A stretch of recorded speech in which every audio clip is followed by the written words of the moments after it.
जगन्नाथपुरी मंदिर भगवान जगन्नाथ, उनके भाई भगवान बलभद्र और बहन देवी सुभद्रा के साथ समर्पित एक पवित्र मंदिर है। भगवान श्री कृष्ण की अनेक मधुर लीलाएं हैं जिनका शास्त्रों में वर्णन किया गया है। ऐसी ही जगन्नाथपुरी की एक अद्भुत चमत्कारी लीला करने के कारण भगवान जगन्नाथ को भोजन के बाद पान खिलाने की प्रथा का आरंभ हुआ। हिंदू कथाओं के आधार पर कहते हैं कि जगन्नाथपुरी के सिंह द्वार के पास प्रभुदास नाम के एक पान वाले का घर था। प्रभुदास पान बनाकर बेचते थे। शाम के समय प्रभुदास भगवान जगन्नाथ के मंदिर में दर्शन करने के लिए जाते थे। वो देखते थे कि भगवान जगन्नाथ को प्रतिदिन बहुत से व्यंजन का भोग लगाया जाता है, किंतु उन्हें पान का भोग क्यों नहीं लगाया जाता। उनके मन में सदैव यही विचार आता था। प्रभुदास भगवान जगन्नाथ से सदैव प्रार्थना करते हुए इसी बारे में सोचते रहते थे कि न जाने उन्हें प्रभु की सेवा का अवसर कब प्राप्त होगा। एक रात जब प्रभुदास अपनी कुटिया में सोने की तैयारी कर रहे थे, तभी वहाँ दो सुंदर नौजवान, जिनके घुंघराले बाल थे, कानों में कुंडल थे, उनके वस्त्र चमक रहे थे। इतना सलोना रूप था कि कोई भी उनके दर्शन करके मंत्रमुग्ध हो जाए, ऐसा उनका स्वरूप था। वे दोनों प्रभुदास की कुटिया में आए और उनसे पान खाने के लिए बोले। कई दिनों तक वे दोनों युवक पान खाने प्रभुदास की कुटिया पर आते रहे और प्रभुदास उन्हें पान खिलाते रहे।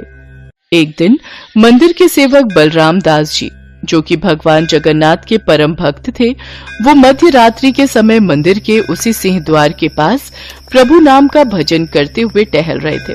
तभी उनकी नजर उन दो नौजवानों पर पड़ गई। अरे, ये दो नौजवान कौन हैं जो इतनी रात में प्रभुदास की कुटिया से निकल रहे हैं? इन्हें पहले तो मंदिर के आसपास नहीं देखा। उस दिन तो बलराम दास ने इस ओर ध्यान नहीं दिया, पर अब तो रोजाना ही बलराम दास की नजर उन पर पड़ने लगी। अब उन्होंने पूछना ही उचित समझा और प्रभुदास की कुटिया में गए और उन नौजवान युवकों के आने के बारे में पूछा। तब उन्हें पता चला कि प्रभुदास तो उन्हें बिना दाम के ही रोजाना पान दे रहे हैं।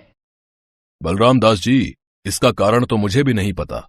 न जाने उनके सलोने रूप में ऐसी क्या बात है कि मैं उनसे अपनी नजरें हटा ही नहीं पाता, और उनके मनमोहक रूप को देखकर मैं उसमें खो जाता हूं और उनसे दाम लेना भूल जाता हूं। और इतनी देर में वो दोनों युवक कब गायब हो जाते हैं, मुझे इस बात का आभास ही नहीं होता। बलराम दास प्रभुदास की बातों को सुनकर हैरान रह गए और बोले, अरे प्रभुदास, तुम्हारी बातों को सुनकर मैं हैरान हूं। इतने दिनों से तुम उन युवकों को पान खिला रहे हो और उसके बदले दाम भी नहीं लेते हो। ये तो मैं पहली बार सुन रहा हूं कि दुकानदार अपना सामान बिना दाम लिए ही किसी अनजान को दे रहा है। ऐसे में तो तुम्हारा कितना नुकसान हो जाएगा प्रभुदास। कह तो आप ठीक रहे हैं बलराम दास जी, मैंने तो इस बारे में सोचा ही नहीं। अब मैं क्या करूं? करना क्या है? अगर कल अब वो दोनों युवक पान खाने के लिए आए तो तुम उनसे दाम मांगना। यदि वो ना दे तो बदले में उन दोनों की चादर बंधक के रूप में अपने पास रख लेना और कहना कि जब तक वो दाम नहीं देंगे उन दोनों की चादर आपके पास रहेगी। बलराम दास जी की बात प्रभुदास को जंच गई। अगले दिन दोनों युवक फिर से आए तो उन्हें पान देने के पश्चात प्रभुदास ने उनसे बदले में दाम मांगा। तुम दोनों इतने समय से पान खाकर जा रहे हो, पर मुझे याद ही नहीं रहता कि मैंने तुमसे दाम भी लेना है। आज तुम मुझे दाम दिए बिना नहीं जा सकते। मैंने तुम्हें बहुत दिनों तक ऐसे ही बिना दाम लिए पान दिया है। पर हमारे पास अभी धन नहीं है। कल हम आएंगे तो ढेर सारा धन ले आएंगे। अभी हमें जाना है। नहीं नहीं, मैं तुम दोनों को ऐसे नहीं जाने दूंगा। अब तो मुझे दाम तो देकर ही जाना पड़ेगा, नहीं तो मैं तुम दोनों को यहाँ से नहीं जाने दूंगा। ऐसा कैसे हो सकता है? हमारा जाना अति आवश्यक है। हम तुम्हें कल बहुत सारा धन ला कर देंगे, हम पर विश्वास करो। तो ठीक है, अगर तुम दोनों बिना दान दिए अभी जाना चाहते हो तो तुम दोनों को अपनी चादर मेरे पास रखनी होगी। कल जब तुम दाम लेकर आओगे मैं तुम दोनों को तुम्हारी चादर वापस कर दूंगा। हाँ।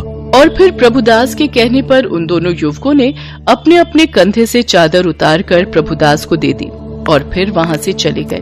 अगले दिन जब भगवान जगन्नाथ के मंदिर के द्वार खुले तो पुजारी जी हैरान रह गए।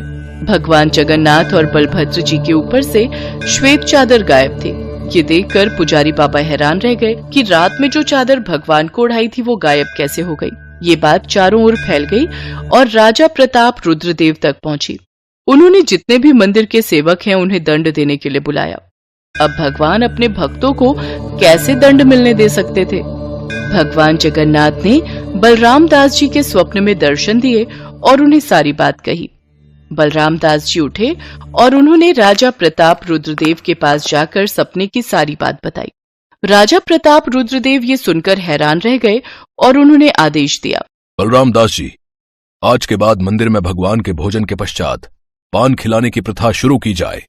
अब से भगवान जगन्नाथ को रात्रि के भोजन के पश्चात पान का भोग लगाया जाएगा और प्रभुदास से मिलने हम स्वयं जाएंगे। राजा प्रताप रुद्रदेव प्रभुदास से मिलने उसकी कुटिया में जाते हैं। प्रभुदास को जब इस बारे में पता चलता है तो उसकी आंखों से अश्रु की धारा बहने लगती है। उन्होंने साक्षात भगवान जगन्नाथ और भगवान बलभद्र के दर्शन किए थे, उन्हें पान खिलाया था। उनकी प्रार्थना भगवान जगन्नाथ ने सुन ली थी और भोजन के पश्चात पान को ग्रहण किया था। इसके पश्चात भक्त प्रभुदास स्वयं भगवान जगन्नाथ और भगवान बलभद्र को वो चादर उड़ाने जाते हैं। सब लोग प्रभुदास की भक्ति देखकर हैरान रह जाते हैं कि उन्होंने कितने अच्छे कर्म किए जो उन्हें साक्षात भगवान के दर्शन हुए। कहा जाता है उस दिन से लेकर आज तक भगवान जगन्नाथ के मंदिर में रात्रि के भोजन के पश्चात पान खिलाने की प्रथा है। भगवान जगन्नाथ के चमत्कार जिनका जितना वर्णन किया जाए उतना ही कम है और फिर प्रभु तो अपने भक्तों के प्रेम के एक निवाले से भी प्रसन्न हो जाते हैं। कहते हैं भक्त यदि प्रेम पूर्वक प्रार्थना करता है तो ईश्वर तक वह प्रार्थना अवश्य पहुंचती है। इसलिए हमें सदैव ईश्वर का स्मरण करते रहना चाहिए। तो भक्तों को किसी भी रूप में दर्शन देकर भगवान भक्तों का उद्धार कर देते हैं।